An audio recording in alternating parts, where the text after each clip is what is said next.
जो हमारे देश के रेगिस्तानों में, हमारे देश के घने जंगलों में, बर्फीले पहाड़ियों पे हमारी देश की रक्षा करते हैं, जो हर पल देश के लिए अपनी जान देने के लिए तैयार रहते हैं। 1948 से लेकर अब तक, जब से पाकिस्तानी रेडर्स ने कश्मीर पे हमला किया, तब से लेकर अब तक हमारी देश की अखंडता की रक्षा करने में उनका बड़ा योगदान है।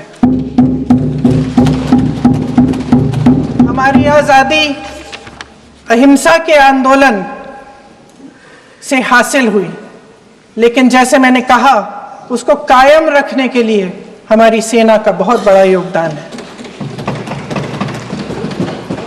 अध्यक्ष महोदय, कल मैं सदन में बैठी हुई सबके भाषण सुन रही थी।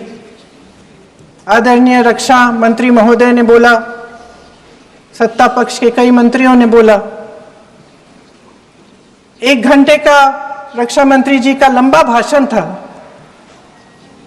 सुनते सुनते एक बात मुझे बहुत खटक रही थी।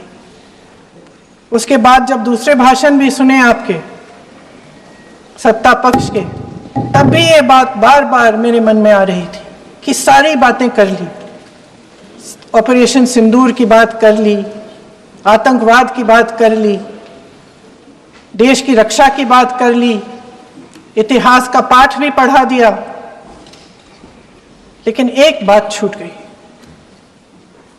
उस दिन 22 अप्रैल 2025 को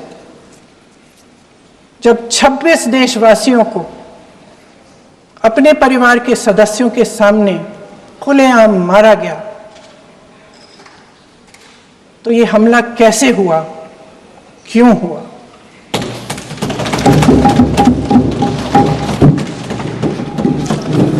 अध्यक्ष महोदय,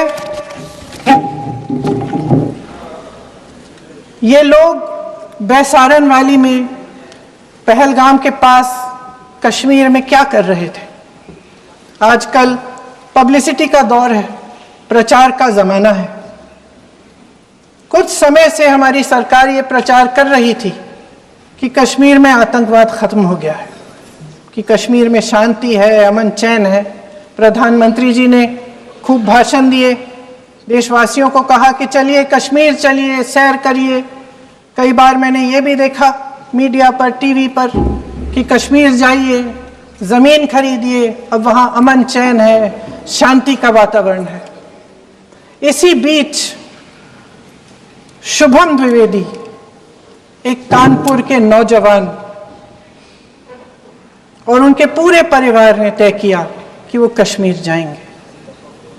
शुभम द्विवेदी की 6 महीने पहले शादी हुई थी। उसकी पत्नी ने कहा कि उनके बीच एक ऐसा रिश्ता था, प्रेम और दोस्ती का ऐसा रिश्ता था कि वो एक दूसरे को बच्चों की तरह हंसाते थे। सोशल मीडिया पर एक वीडियो भी जारी है जिसमें पूरा परिवार एक साथ बैठा हुआ ताश खेल रहा है और ऐसे हंस रहे हैं, ऐसे हंस रहे हैं कि उस वीडियो को देख के किसी का भी दिल टूट जाए कि इस परिवार को इस तरह से उजड़ने क्यों दिया हमने। 22 अप्रैल 2025 को बैसारन वैली में मौसम का मिजाज अच्छा था।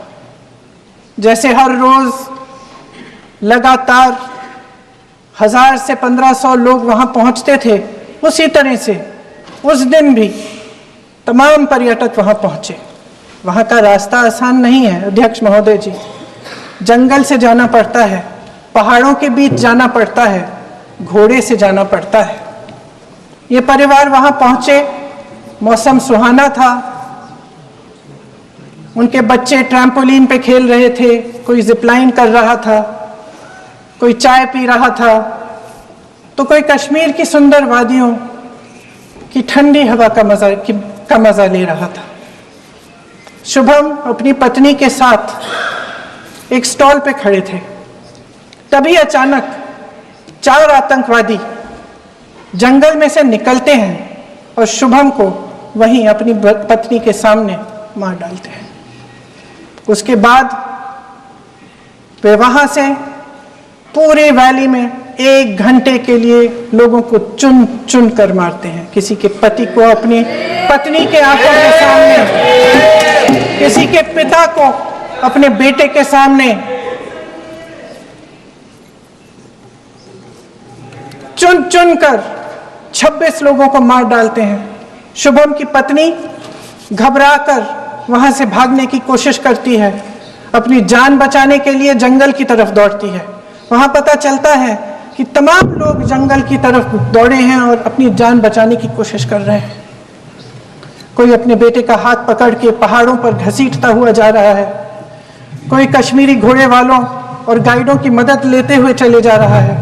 कोई रास्ता नहीं है, कोई तरीका नहीं है, लेकिन किसी न किसी तरह से शुभम की पत्नी के शब्दों में किसी ऐसी शक्ति ने हमको बचा कर रखा कि हमें किसी न किसी तरह से हम अकेले नीचे पहुंचे।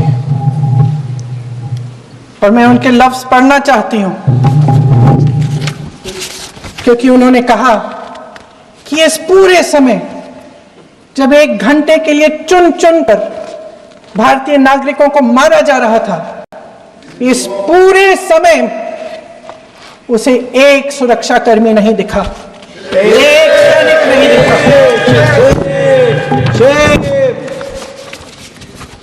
शुभम की पत्नी ने कहा, कोट, मैंने अपनी दुनिया को खत्म होते हुए देखा।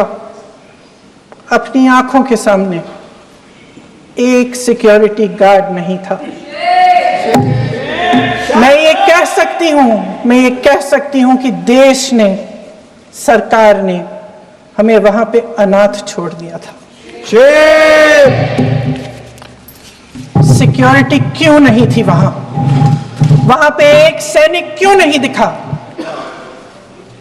क्या सरकार को मालूम नहीं था कि यहां रोज 1000 से 1500 पर्यटक जाते हैं? क्या सरकार को मालूम नहीं था कि यहाँ के पहुंचने के लिए जंगल के रास्ते से जाना पड़ता है? अगर कुछ हो जाएगा तो लोग वहां से निकल नहीं पाएंगे। एक चिकित्सा का इंतजाम नहीं था, फर्स्ट एड का इंतजाम नहीं था, कोई इंतजाम नहीं था, ना सुरक्षा का ना फर्स्ट एड का। इन लोगों को भगवान भरोसे छोड़ दिया गया।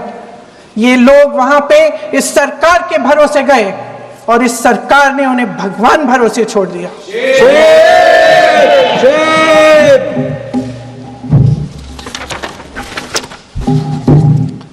मैं पूछना चाहती हूं, ये किसकी जिम्मेदारी थी? इस देश के नागरिकों की सुरक्षा की जिम्मेदारी किसकी है? क्या इस देश के प्रधानमंत्री की नहीं है? क्या इस देश के गृह मंत्री की नहीं है? क्या इस देश के रक्षा मंत्री की नहीं है? क्या एनएसए की नहीं है? अध्यक्ष महोदय,